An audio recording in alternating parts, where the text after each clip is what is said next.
Good afternoon. Thank you so much for joining us today. Before we go to call to order, we have a special recognition today. Like all cities, every 10 years, the city of Phoenix takes a general plan to our voters to ensure that long-term growth in Phoenix develops responsibly while maintaining high standards of quality of life. This November, voters got to decide 3 Phoenix-specific propositions, including Prop 488, our general plan.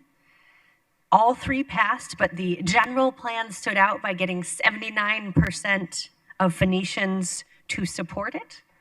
It's close to 80%, and I can't get 80% of people in my own family to agree on what we're having for dinner. So an incredible consensus. One of the reasons for this widespread support is an individual who is here with us today, our chair, Mo Stein. He was the right man for the job on this general plan, and he was the right man for the job twice before. He chaired the 2002 and 2015 general plan updates. I had the honor of serving as vice chair for the 2015 update. He has a great understanding of our city, how it has grown, its past, but also its potential in the future. He's a trained architect and understands our skyline and has literally changed it himself. So I want to thank Mo on behalf of his work, for his work on behalf of the city today. He's definitely given us more than he has taken over a very distinguished career. And I want to turn to Councilwoman Stark to say a few words, and then I'll turn to my colleagues if anyone else would like to. Thank you. And actually today I'm putting my planner hat on. And I know I sit on the dais with another member who used to be a police officer, and so he's going to say he was part of the best department, but today I'm going to tell you the planning department is the best, and sorry to all the other directors out there. And I will tell you, part of the reason why we excelled was Mo Stein. I really appreciate everything you've done for the planning department. When I was the planning director, and I think I can speak to several of the other planning directors too who are out in the audience, you have always been a champion for the department. Not only are you an architect, but I can probably say you're a planner. And as an architect, he gets that joke. So it's a little inside. But Mo, I got to tell you, I have been a professional planner for many years, and I can't think of anyone who has done a better job than really recognizing the value and the importance of what planners do. And you certainly were the right person to lead us the 3 times that we've had to take our general plan to the voters. So from my heart, I thank you so much, and I think I speak for all the other directors out there and the department. We sure do appreciate you.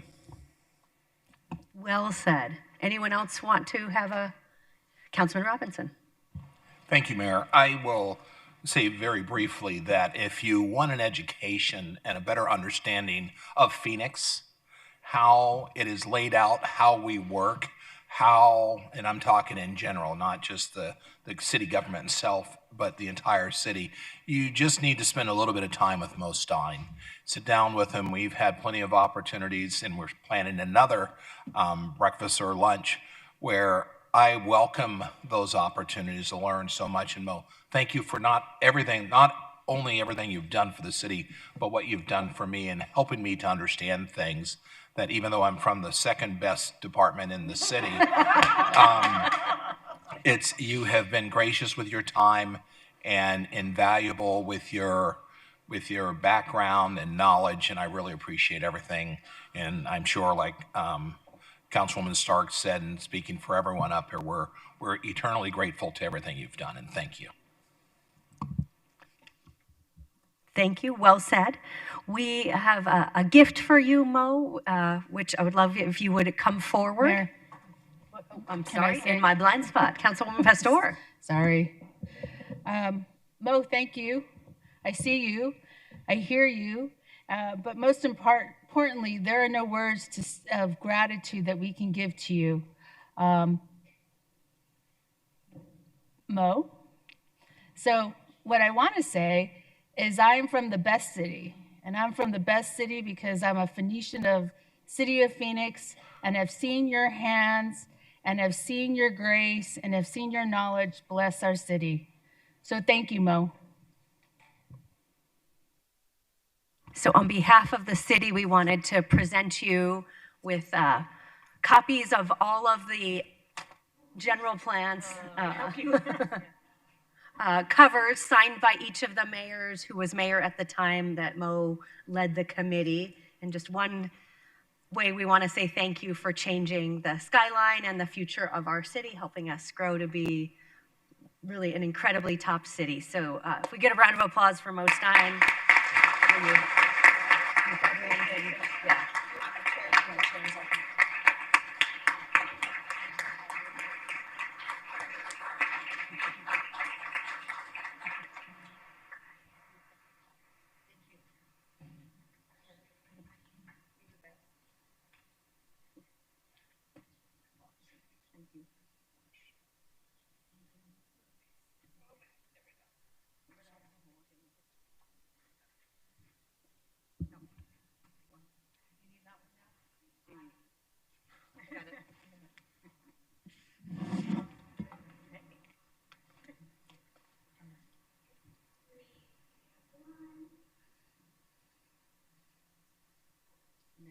Can we stay for Alan?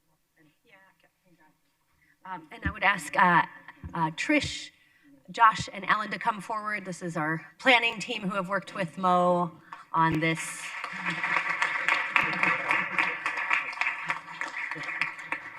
One more.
Thank you again, Chairman Stein, and everyone who worked on all three of the committees he has led.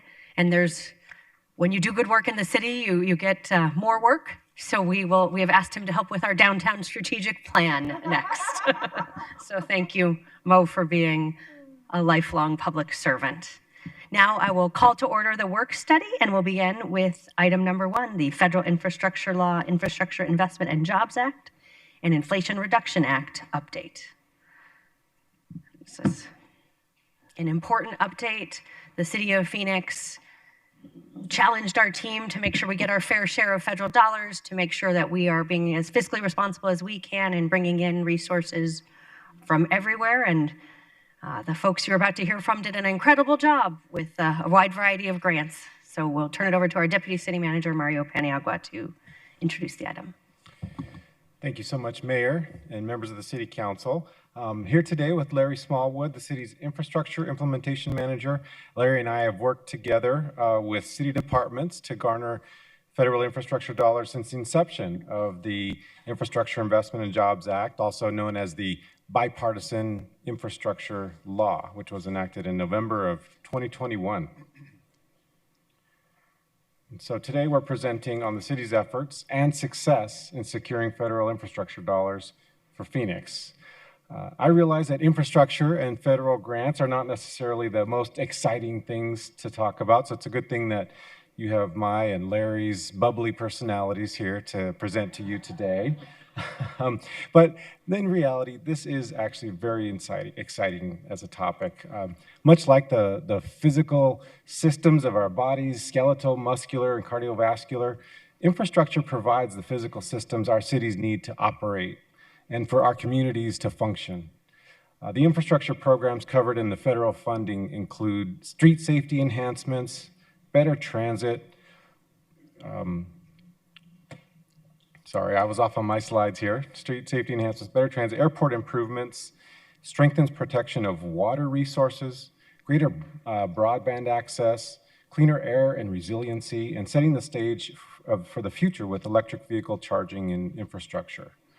These are all essential components of building and maintaining a strong city. And under the strong leadership of the council, staff have been diligent about making the most of the opportunities that have been made available. And with declining revenues and strain on the city budget, we have an obligation to our taxpayers to ensure we're getting our fair share of the federal dollars to help cover the extensive costs that come with infrastructure.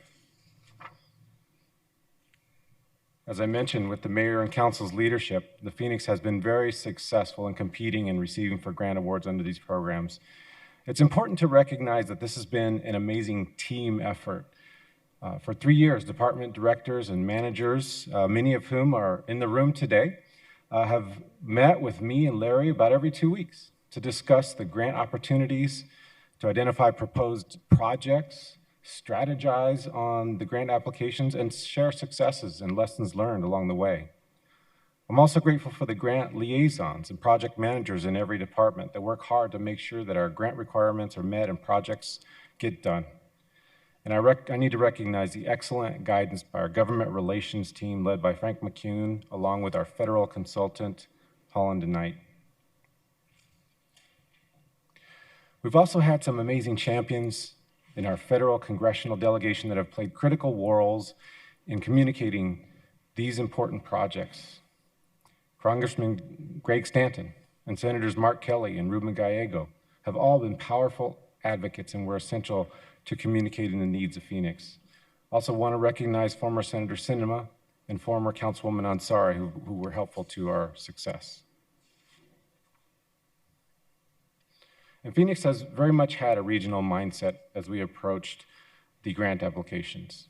In some cases, yes, our cities in the state and the region compete with us for federal dollars, but when any of our regional partners is awarded, all of the region benefits.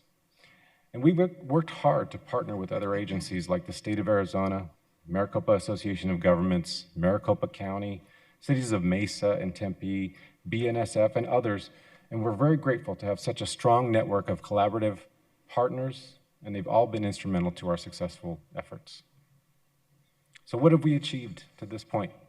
To date, the city has been awarded nearly $750 million federal dollars for 30 grants. And we want to show you a slice of some of the great projects that we were able to do because of these grants. So Larry is going to walk you through a few of these highlights. Good afternoon, Mayor, Vice Mayor, members of the council. I'm excited to be here with you all today to highlight a few of the fantastic achievements made by our outstanding staff members under your leadership since the passage of BIL and IRA in 2021 and 2022, respectively. I like to joke with folks by saying that in my role, I always feel my knowledge of these projects is about an inch deep and a mile wide. I mention that to you all to note that sitting here with us today are a number of individuals that I have been lucky enough to work with whose knowledge has contributed so much to these awards. The first award, as you can see on the screen, is the 3rd Street Rio Salado Bike and Pedestrian Bridge and Pathway. And this will always have a special place in our memories as one of our first, and at the time, the largest discretionary grants awards awarded to the city of Phoenix from BIL at $25 million. As you can see here, the city received so much buzz around this award, we were visited by former US DOT Secretary Pete Buttigieg at the Rio Salado Audubon Center for the formal announcement. Shown in the photo are a few members of our federal delegation, alongside Mayor Gallego, and not shown in the photo were Councilwoman Pastor and former Councilwoman Ansari. A few of the benefits of this project include creating a link between South Central and Midtown Phoenix, improving transit integration and accessibility by connecting to the future South Central Light Rail extension, enhancing access to jobs, schools, and essential services, which supports community development, and offering convenient connection to the Rio Salado Habitat Restoration Area trails and Audubon Center.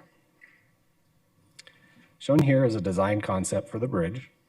Thank you to over 200 members of our community who voted to select this beautiful design from one of 3 different alternatives.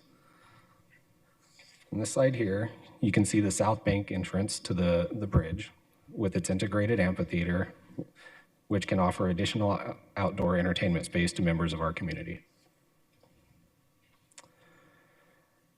The next award of $16.4 million is another of our very first discretionary grant awards and was actually a single award made from a combination of 2 separate grant programs, the bus and bus facilities and the low or no emission grant programs. With this award, the Public Transit Department is able to begin the goal of converting its heavy-duty fleet to 100% zero-emission buses by 2040. More specifically, funding from this grant will allow the city to replace aging buses with battery electric and hydrogen fuel cell electric buses, install new infrastructure needed for bus charging and maintenance, as well as assisting in workforce development by training transit personnel to maintain the new fleet. While we're still in the process of obtaining our first zero-emission buses, I am excited to show you on the screen an image taken last week of our initial build of Phoenix's first hydrogen fuel cell electric bus that our public transit department was kind enough to let me debut for you all here today. This bus is part of the order of our first 12 hydrogen fuel cell electric buses and 12 battery electric buses. Our next award is an incredible $25 million investment in the future of Indian School Road. This funding is dedicated to the Revisioning Indian School Road project, a transformative initiative aimed at enhancing safety and mobility along the corridor from 39th to 91st Avenues. Indian School Road is a vital corridor in our city, serving thousands of residents, businesses, and commuters every day with annual average traffic volumes between 30 and 50,000 through this corridor. However, it has also been a corridor with safety challenges, particularly for pedestrians and cyclists. This project is focused on implementing proven safety countermeasures that will not only protect all users of the roadway, but also improve accessibility and connectivity. To provide some additional context, this segment of Indian School Road was developed at a time when street lighting standards only called for lighting on one side of the road. With these funds, the Street Transportation Department will be able to improve corridor lighting to enhance visibility and safety, particularly at night. In addition to lighting, these funds will also be used to construct medians, widen and separate sidewalks, create a bicycle and pedestrian frontage road corridor, and build safer connections to transit, all of which are in alignment with the city's broader vision for safer, more connected, and multimodal transportation infrastructure. By implementing these measures, we are not only reducing risks, but also fostering a more vibrant and accessible corridor for all. Our next award highlight is a more than $10 million investment in the Sky Harbor Phoenix Cultural Corridor, which is a 3.5-mile heritage trail that reconnects neighborhoods near Sky Harbor with downtown Phoenix. This project will add ADA-compliant sidewalks, protected bike lanes, public art, and historic markers celebrating the area's rich cultural legacy while promoting safer multimodal transportation. As part of Sky Harbor's land use reuse strategy, it also supports the redevelopment of over 700 city-owned parcels, revitalizing communities west of the airport. More than just infrastructure, this project is a part of a larger movement toward a more connected and vibrant future for Phoenix. Our next highlight is Phoenix's largest set of cumulative BIL awards for a single project at $156.3 million to date, spread across 3 separate years of 2022, 2024, and 25 airport infrastructure grants. This funding will support the Sky Harbor Crossfield Taxiway U project, a critical upgrade to improve efficiency and accommodate future growth. By connecting the north and south airfields on the airport's west end, the new taxiway will reduce taxi times, streamline airfield operations, and support ongoing master plan developments. This investment ensures Sky Harbor remains a top-tier hub for travelers and commerce. Our last, but certainly not least, award highlight is the US 60 35th Avenue Indian School Road Grade Separation Project. This project is especially exciting for Phoenix and the region because, as you can see, this is the largest single discretionary grant award in the region's history at $146.6 million. This project is an excellent example of regional collaboration and was awarded in partnership with the Maricopa Association of Governments, Arizona Department of Transportation, and BNSF Railway. Shown on this slide is the currently complex six-legged intersection that will be replaced by a safer, more efficient four-legged intersection, which I will show on the next slide. This image showcases the future improvements that will create a safer, more efficient four-legged intersection by raising 35th Avenue and constructing a new bridge over Grand Avenue and the BNSF Railroad. This project will eliminate two dangerous at-grade railroad crossings, easing delays for 140,000 daily travelers. In addition to enhancing traffic flow, the project will support planned high-capacity transit along 35th Avenue and Indian School Road. New ADA accessible sidewalks will improve pedestrian and transit access, while streamlined traffic movement will enable faster emergency response times and more efficient freight transport. These improvements will create a safer, more reliable, and better connected corridor, transforming the way people and goods move through our region. In addition to some of the successes we have highlighted today, the city continues to work diligently to pursue additional BIL and IRA grant funding. Currently, the city is awaiting notifications of award for an additional 12 applications submitted to 9 separate BIL and IRA programs that I'll run through quickly. The first is an application for additional funding for the relocation and reconstruction of Deer Valley Airport's Taxiway B. Next, we have an application in partnership with ASU and Mayo, the Mayo Clinic, for construction of a new road extending 64th Street from Bell Road to Mayo Boulevard, as well as an application for a planning study for the Levine Area Conveyance Channel multi-use path. We're also seeking funding for stormwater improvements at Warpaint Drive. We are also hoping to receive funding for solar projects. In addition to that, the solid waste infrastructure for recycling program, we have submitted 3 separate applications, $5 million apiece in aggregate for $15 million. And these are for a circular food economy project, improvements to both our 27th Avenue Resource Innovation campuses and our North Gateway Materials Recovery Facility. In addition to that, we're also seeking funding for smart irrigation controllers at our city parks. Additionally, we have pending applications for quick build projects in the Phoenix Connected Active Neighborhoods, also known as Phoenix CAN, as well as regional scale vision planning for the Rio corridor. We're also seeking funding to evaluate the use of more sustainable materials on our roads. And finally, for an advanced water purification at the future North Gateway Water Reclamation Facility.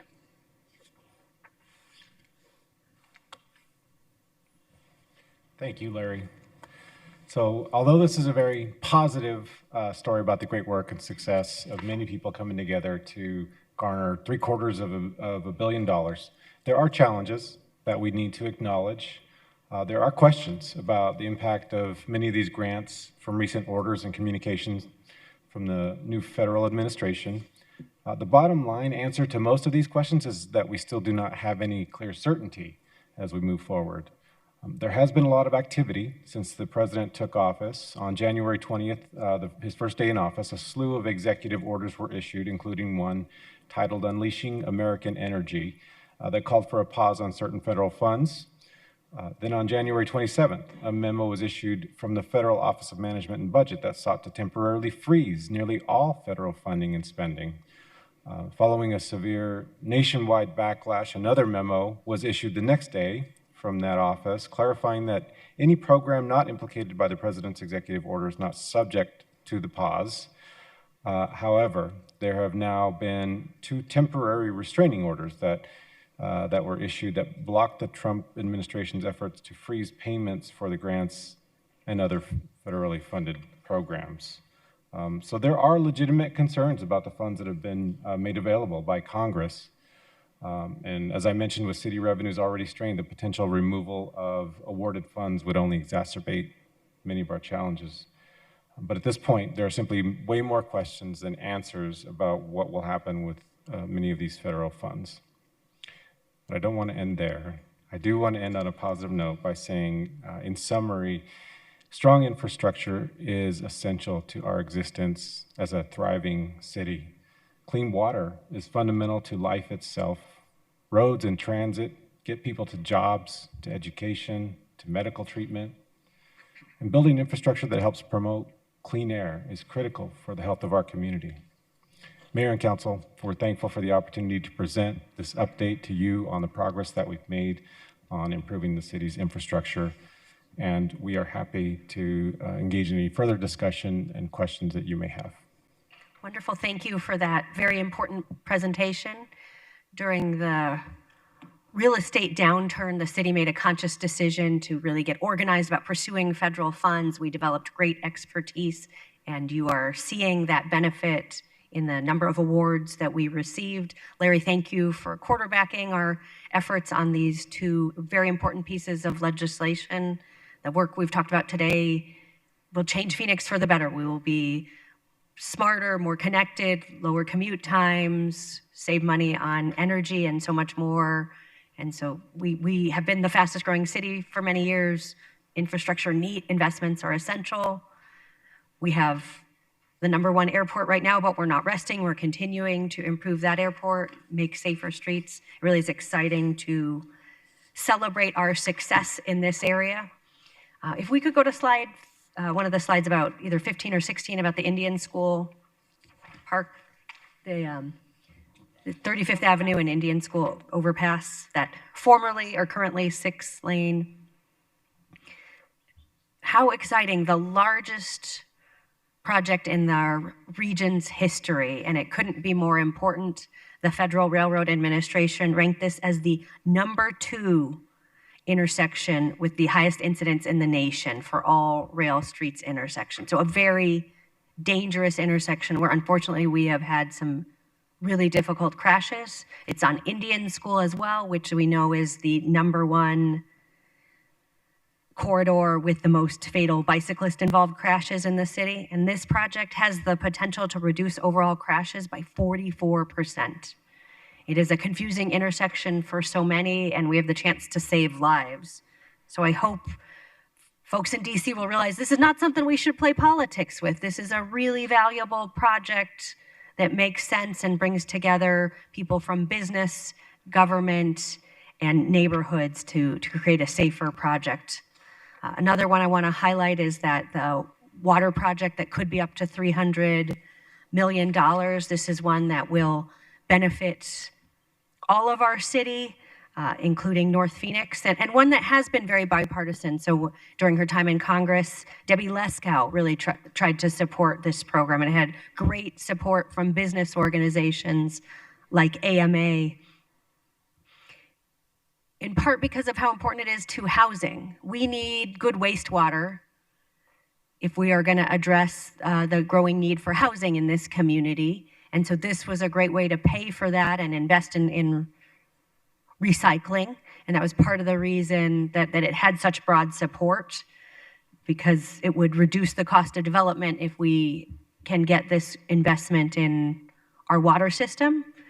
This is also an investment that would help emerging industries, including semiconductor manufacturing, that are important to our national competitiveness and our national security.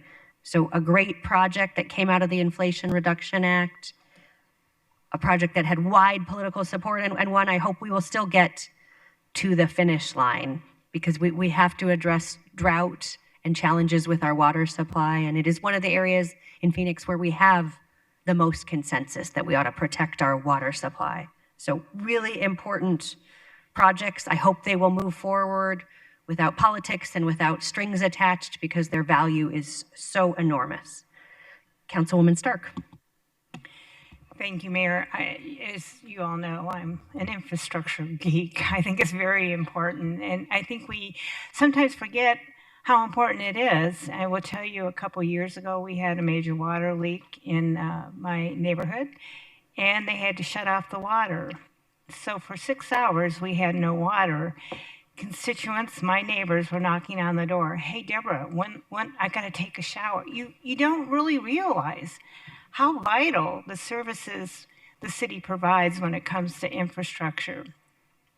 When you're driving down a road, you want to make sure it's a smooth transition, especially if you're a fire truck or a police vehicle trying to get to a 911 call.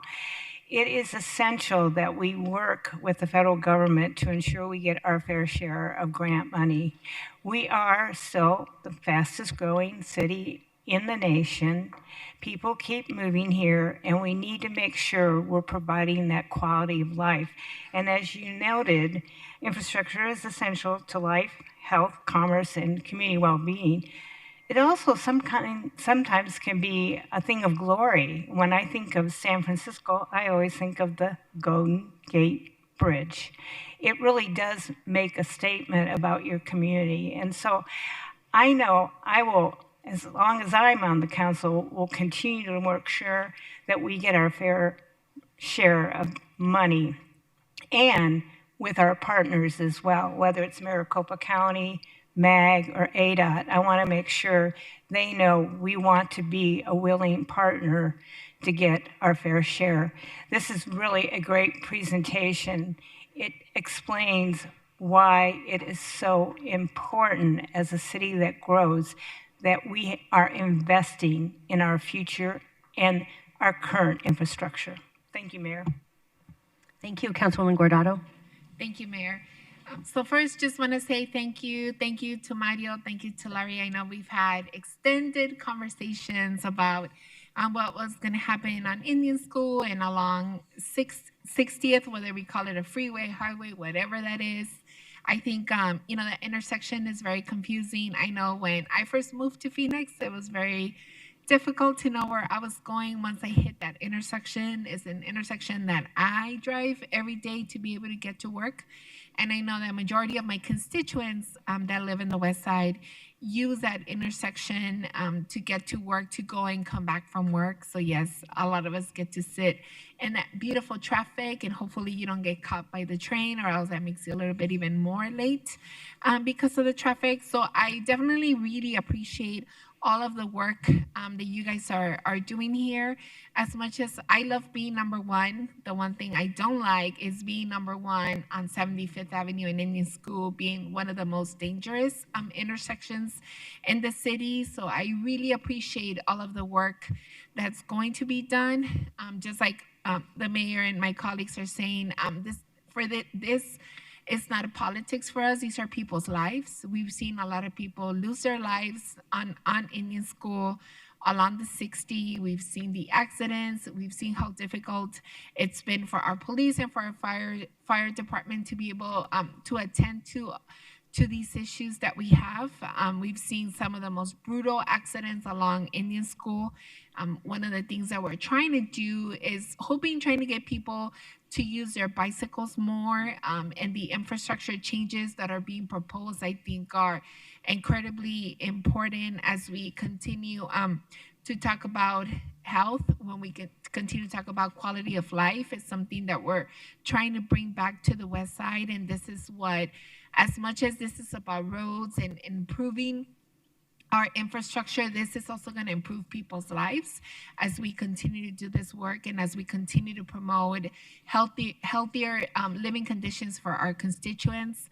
I just hope people can see that and that they can continue to support all of these different projects that we have going on in the city, and very excited to see how on the West Side is getting their fair share when it comes to infrastructure improvements that are incredibly needed, and we're in desperate need for that.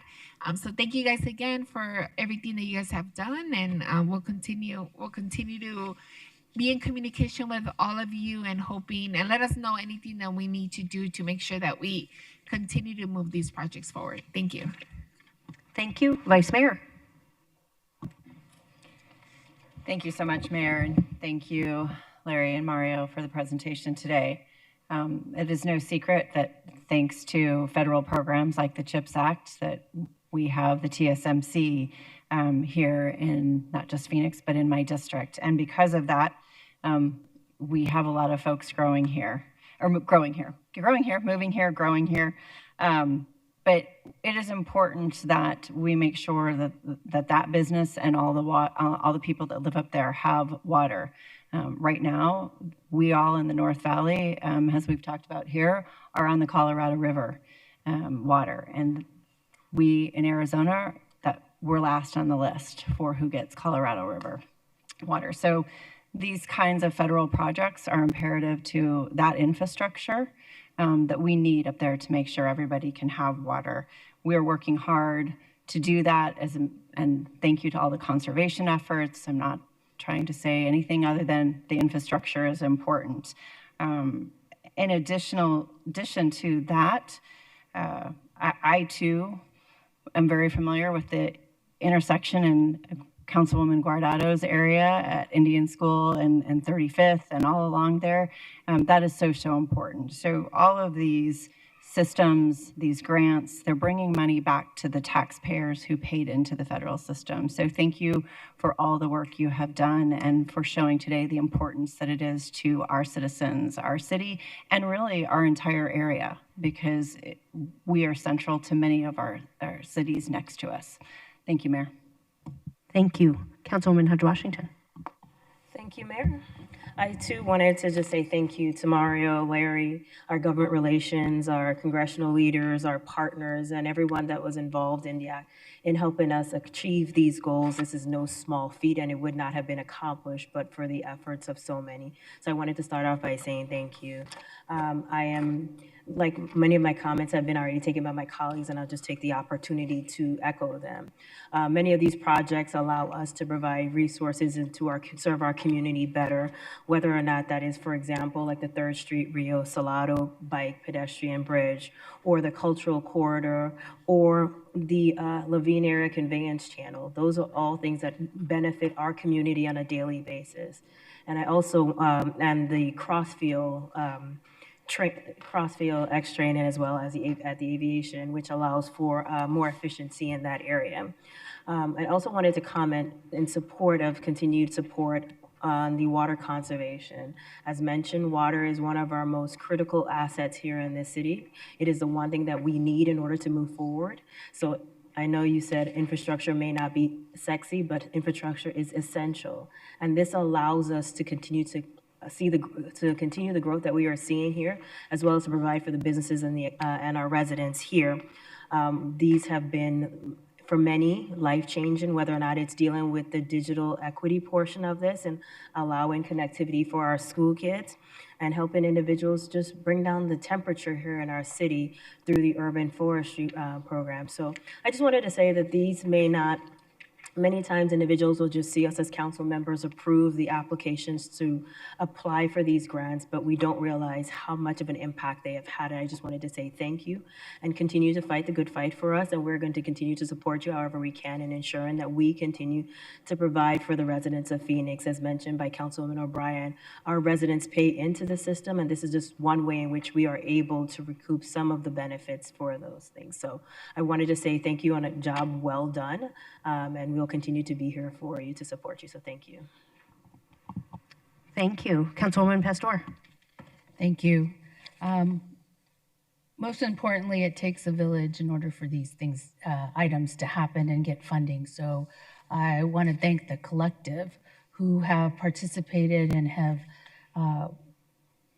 really got down to the weeds of making sure that the grants are written, the conversations are had, and the dynamics, and that keeping us informed in order to get on the phone and encourage people to fund our projects.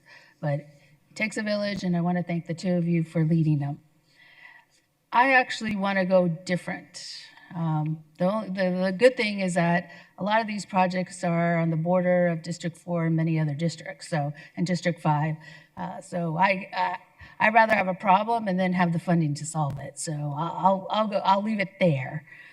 But most importantly, what's important about the infrastructure and the funding is that it provides jobs.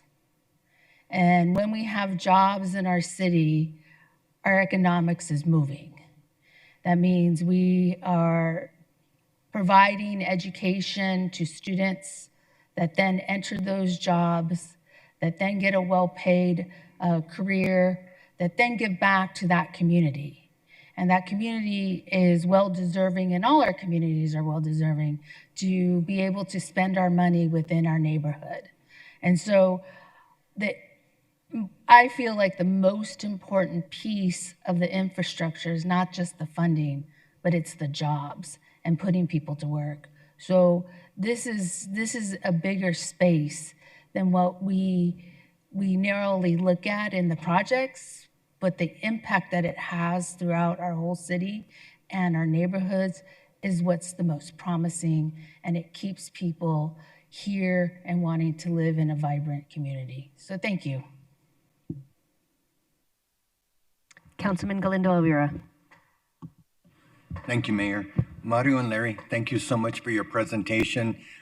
It's always good to know what the work that's going on by our staff, the dedication that you all put into making us one of the best cities, if not the best city in the United States. I really want to go back to the slide where you talk about infrastructure is essential. And I really like how you pared it down to 4 words: life, health, commerce, community well-being, because it comes down to quality of life for our residents.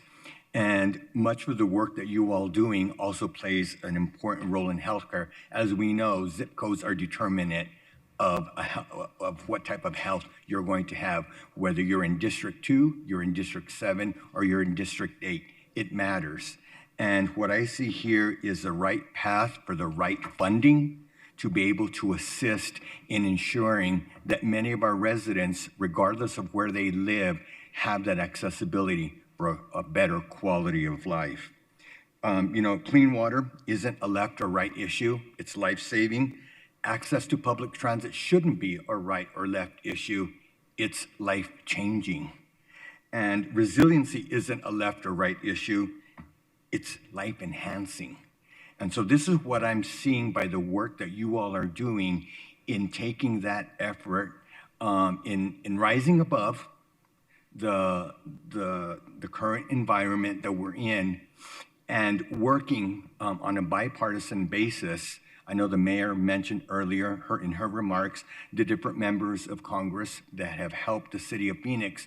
We should do everything to continue those relationships, regardless of left, right, or center, because in the end, it's still about the people that we serve every day in our council districts and the residents that you all serve by virtue of your employment here at the City of Phoenix. So thank you so much for the work you've done. And I couldn't have said it better than Councilwoman Pastor when she talked about jobs, because jobs are dignity, and many of the people that work at the City of Phoenix and the people that will benefit from some of these grants that create jobs, it's also about their dignity.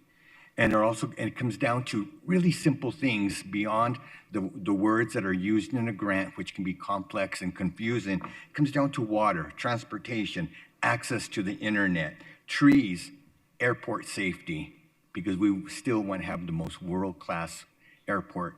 And so thank you all. And I also want to thank my colleagues who each and every one of them have certain issues that they work on that are touched in the work that you all are doing. So it takes the leadership, not just from staff, but from council members, but it also takes making sure that we're listening to our residents. So thank you.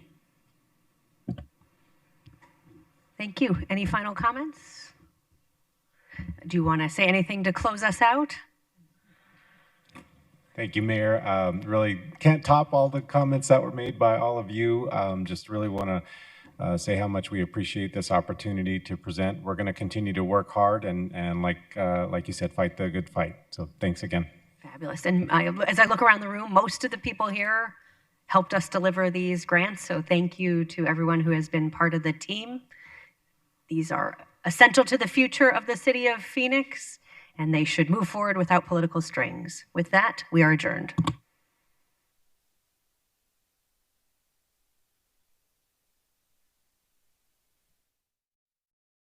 the mountain ranges. The ET Ranch essentially opened up, we'll say, half the pie on the east side of the Santa Teresa's. The Cross F Ranch opened up the western half of the pie. Because of the acquisition, we are able to conserve and protect a wildlife corridor between the Santa Teresa Mountains and the Galero Mountains